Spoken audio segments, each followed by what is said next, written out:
Bu videonu izleyen hər kəsə salam. Bu günlərimdə Azərbaycan dilinin çox önəmli bir mövzusundan yanınızdayım.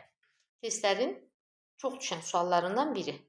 La, gördüyümüz la hansı məqamda işlənir? Zərf düzəldən leksik olanda yadımızda saxlayırıq ki, necə sualına cavab verir, feil düzəldən leksik olanda neyt sualına cavab verir, qoşma kimi işlənərsə əgər kim ilə, nə ilə, yaxud da hara ilə sualına cavab verir, bağlayıcı olarsa və-lə əvəzləyə bilərik.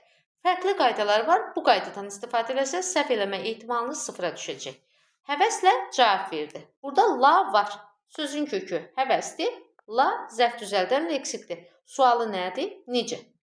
Buradan yazıb necə? Necə sualına cavab verir. Deməli, zərf düzəldən leksikdir. İşə vaxtında başla. Sözün kökü baş, la, başla. Burada sualı nədir? Nə et? Deməli ki, nə et? Feil düzəldən leksikdir. Həsənlə gəlmişəm. Burada la var. Sualı kim ilə? Kim ilə gəlmişəm? Kim ilə? Əgər kim ilə, nə ilə, hara ilə suallarla birinə cavab verərsə, o zaman qoşma funksiyasında işlənər. Həsənlə Əhməd qardaşdırlar. Buradakı la-nı nə ilə əvəzləyə bilərəm?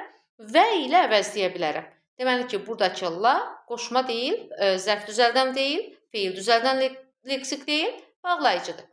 Bəs sizin üçün hansı mövzu maraqlıdır? Şərhdə yazın.